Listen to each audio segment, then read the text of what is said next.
In any city, in any country, go to any mental institution or halfway house you can get yourself to. When you reach the front desk, ask with no hesitation to visit someone who calls himself the Holder of Darkness. The worker will mock you, but you will have to stay as calm as possible. Keep asking him until he stops denying and withdraws from his counter to guide you through the corridors. As his behavior changes radically, stay on guard. For if you start hearing one single tiny sinister hiss, you should turn around and flee as far as you can, covering your ears, because the time was bad. If you do not escape in time, the faint sound will turn into a dreadful growling that will soon merge into a continuous shriek of sheer pain until madness floods you and leaves you to die in a deafening agony. If the warden remains silent, he will lead you to a closed door with neither handles nor locks. As he pushes it open effortlessly, you will see an ascending, winding staircase which cannot possibly lead to any upper floor of the establishment. The door will close behind you, and you will not be able to push it back.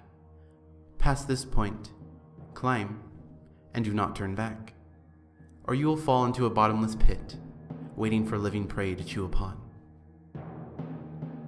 Do not count the steps, for knowing how many there are will drive you insane. One will then creak, and at that point, you should stop. Another door should appear on your left. If it is on your right, then pray for a swift passing. Enter slowly into the room, and a blinding, obscuring darkness shall descend upon you.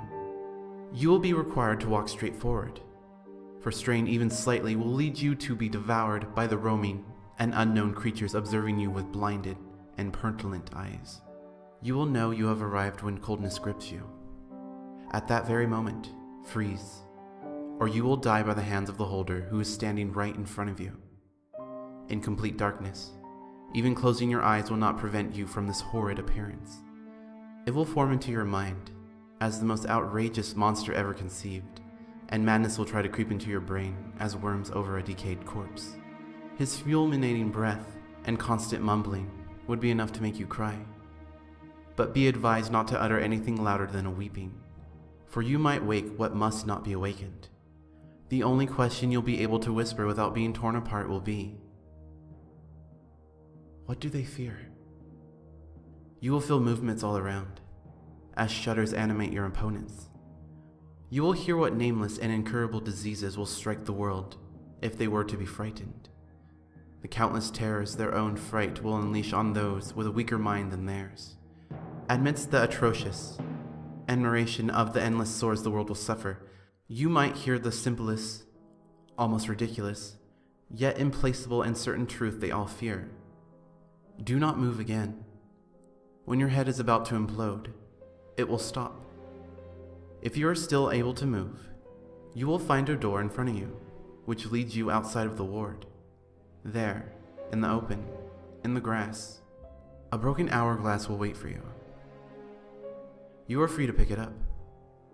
It is object 13 of 538. Your knowledge of their fears is up to you to share, but you may not want to use it as a weapon against them.